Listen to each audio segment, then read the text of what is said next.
Ele já tá na base, exato, não tem que ser tratado desse entendeu? jeito. Assim, beleza, existe uma metodologia de venda, lógico que existe, né? Seria totalmente hipócrita se eu não dissesse que existe, né? Uma mecânica para vender mais. Mas o ponto é, depois que o cliente está na base, não é sobre ficar dando pitch no cara.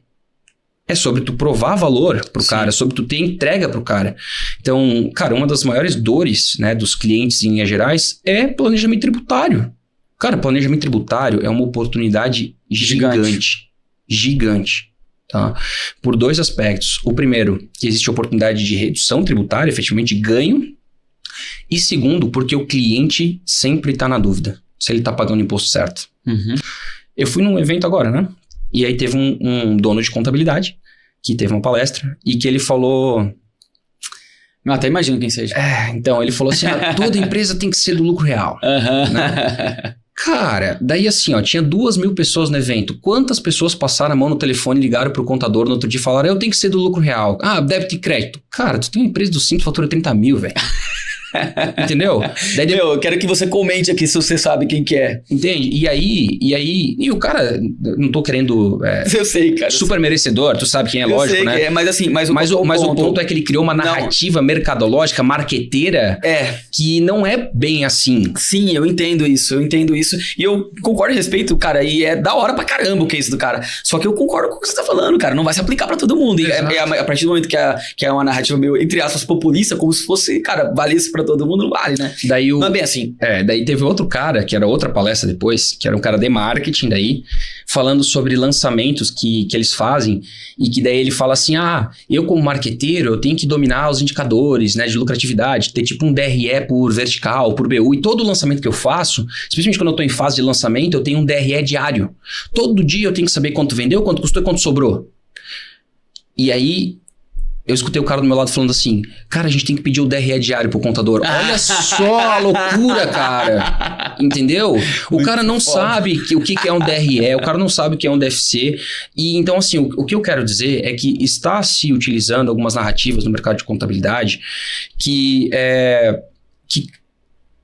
poluem a mente do dono da empresa. Ele fica em dúvida. Será que o meu contador tá fazendo certo? Será que eu tô pagando... Cara, pagar imposto dói. É caro. Pra todo mundo. É caro. E tem que ter planejamento tributário e dá pra ganhar dinheiro. Dá pra gastar menos dinheiro tendo um bom planejamento tributário. Mas o ponto é que às vezes tu vai ter que aceitar que é aquilo e ponto. Entendeu? Só que o grande lance é, se tu como contador não deixar isso transparente e cristalino como água pro teu cliente, ele vai ficar com dúvida. Entendeu? Sim. Então não é sobre necessariamente ficar mudando o cara de regime o tempo todo, mas é sobre mostrar pra ele que, cara, tu tá no regime tributário mais eficiente, ele não pode ter dúvida. Valor e preço tem a ver com confiança. Sim, concordo. Por que tu tem um advogado que é boutique, que cobra um valor 100 vezes maior do que outro advogado que não é, e às vezes o produto em si é muito parecido? Eu tenho o escritório de advocacia que nos atende, é um escritório boutique em Blumenau. E eu sei, por exemplo, quanto eles cobram por um acordo societário. Cara, é 10 vezes o que um advogado de um escritório menor cobra muitas vezes. E eu não estou dizendo que o nosso escritório não é melhor. Mas o grande ponto é, para quem não tem, talvez vale mais a pena pagar 3 ao invés de pagar 30. Concordo. Eu não tenho, entendeu? Então a contabilidade também é assim.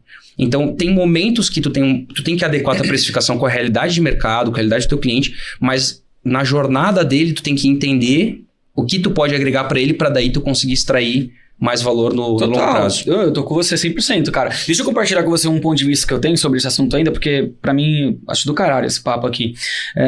Pra ver se eu tô viajando ou se você acha que faz sentido. Vou fazer um paralelo com o meu cenário, tá? Eu também, nem todo mundo eu vou conseguir gerar valor, porque depende do cluster que esse cara tá dentro da empresa. Tenho 400 CNPJs ativos comigo. 400 contadores estão como flag ativos. Vou falar que eu vou fazer reunião com todo mundo. Não vai dar. Na contabilidade é parecido. Agora vou colocar um cenário hipotético aqui. Imagina que uma contabilidade tem um grupo de clientes que ela cobra de 300 a 500 reais. Então ela tem esse grupo de clientes, que são os pequenos. Aí ela tem um grupo de clientes que vai, sei lá, pagar de 500 a 1.000, 1K, e sei lá, superior a 1K. Eu sei que isso pode variar muito, para mais, para menos, whatever. Tudo que tu colocou aí é ticket baixo. Ticket baixo, exato. Mas assim, Mas é a realidade da maioria. vamos partir da base. Isso aqui é só uma hipótese. Mas vamos partir dessa base aqui. Pô, esse cara que eu faturo R$1.000 pra ele, eventualmente ele pode estar faturando na casa de R$100.000 por mês. Beleza? Vamos partir desse princípio. Você acabou de falar, esse cara ele tem dúvida sobre o imposto dele. Esse cara normalmente ele não vai ter uma DRE correta, mesmo fazendo a contabilidade dele, porque o financeiro dele é uma merda. Não sou financeiro, fiscal. Não, beleza. Então assim, ele não tem isso, não tem isso, não tem isso, não tem isso. Eu sei de tudo isso. Mas o meu touch point com esse cara, ele é o mesmo com o cara que paga 300 nessa lógica aqui. Só que esse cara, se ele pagar 1.000 e faturar mais, ele tem mais capacidade de expansão lá dentro. Eu como prestador de serviços dele.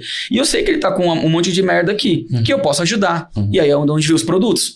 Tá, então eu posso fazer esse cara sair de 1.000 para eventualmente durante 12 meses ir para 2.000 para implementar lá uma parada para ele, um sistema financeiro. Eu não preciso necessariamente nem vender o BPO, mas eu posso sim vender uma implementação que eu vou chamar de assim. Eu vou chamar, esse produto vai ser chamado de controladoria as a service, por exemplo. Que é uma coisa que eu gosto bastante. Claro que aqui a gente tá falando de um cliente de R$1.000, normalmente seria um ticket muito maior. Mas vamos imaginar que... Mas a lógica é legal. A lógica é essa. Pô, legal. Eu, necessariamente, que sou o contador do escritório, precisa ser eu que vai fazer isso. Eu posso fazer nos primeiros 3 meses, depois eu posso passar pra um cara que é um líder que tá lá na área, enfim... Na minha cabeça não é tão difícil de chegar em conclusões como essas, e aí, volto de novo, um CS poderia ser um cara não que vai resolver todos esses problemas, mas ele poderia sim ser o cara que vai trabalhar em cima disso. Quem vai clusterizar toda essa porra, quem vai fazer tudo isso aqui é o contador, é o empresário, ainda mais que o escritório é pequeno. Mas ele pode sim criar touch points, porque tratar um cliente que paga 5 ou 10 mil como você trata um cliente que paga 1.000 é um problema. Entendeu? Primeiro porque o cara que paga muito mais, né? E segundo porque se ele pagar mais, ele poderia pagar 30. Eu tenho um sócio que tem uma empresa de contabilidade que tem alguns clientes que pagam 20, 30, 50 mil reais. A gente fez um episódio aqui com ele. Mas assim, até pra precificar, que nem o que eu falei, por que a força é perdida na hora de ajustar o preço? Porque eu não falei com esse cara em nenhum momento. Então não tem estratégia. Então agora se eu, sei lá, 6 meses antes, vou fazer uma análise, cara, eu vou fazer um reajuste de honorários em janeiro pra alguns grupos de clientes. Eu vou analisar todos esses caras, vou ver o que tem de ineficiência, vou tentar corrigir 100% e já vou começar a gerar valor pra esse cara antes de eu chegar no momento lá do ajuste. Não sei se faz sentido essa ótica na tua cabeça, mas pra mim tem muita oportunidade aqui, cara, em diversos aspectos, em diferentes formas de enxergar, e eu não vejo isso acontecendo ainda de uma maneira prática nas empresas de contabilidade. Faz sentido isso aqui pra você? Total. Já viu alguém falando assim, aqui na nossa empresa todo cliente é igual? Já viu alguém falando isso? Já. Isso é a maior cagada que existe. Os clientes não são iguais. E não tem que ser. E não tem que ser. Porque quando eu trato todo mundo de forma igual, eu penalizo os clientes de 2 formas. Eu penalizo o pequeno por às vezes eu estar tentando colocar um ticket que não é compatível com a realidade dele, um entregável que ele não precisa. E eu penalizo o grande, porque eu estou deixando de entregar algo para ele, porque às vezes eu não estou cobrando dele, mas eu deveria estar cobrando e deveria estar entregando. Então, essa questão de clusterizar, que nada mais é que dividir os clientes em tiers, né, em faixas e grupos, isso é uma grande sacada. Porque as dores são diferentes, de acordo com o momento, a jornada, o porte. Então, a gente tem isso lá na empresa e isso é definido no onboard.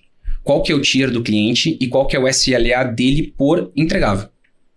Então, obviamente, isso está refletido no preço. Está no preço quando o cara entra já, né? E aí, obviamente... Ele comprou um produto X. E aí, ele pode ir mudando de tier conforme o que vai acontecendo, conforme a jornada dele. E um ponto importante também dessa clusterização é entender qual que é o teu perfil de cliente ideal, o famoso ECP. Por quê? Porque quando tu olhar os tiers de clientes, tu tem que olhar para esses tiers e falar qual que é o tier que eu tenho que ser o cara, o melhor, a melhor empresa. De forma inquestionável. Perfeito.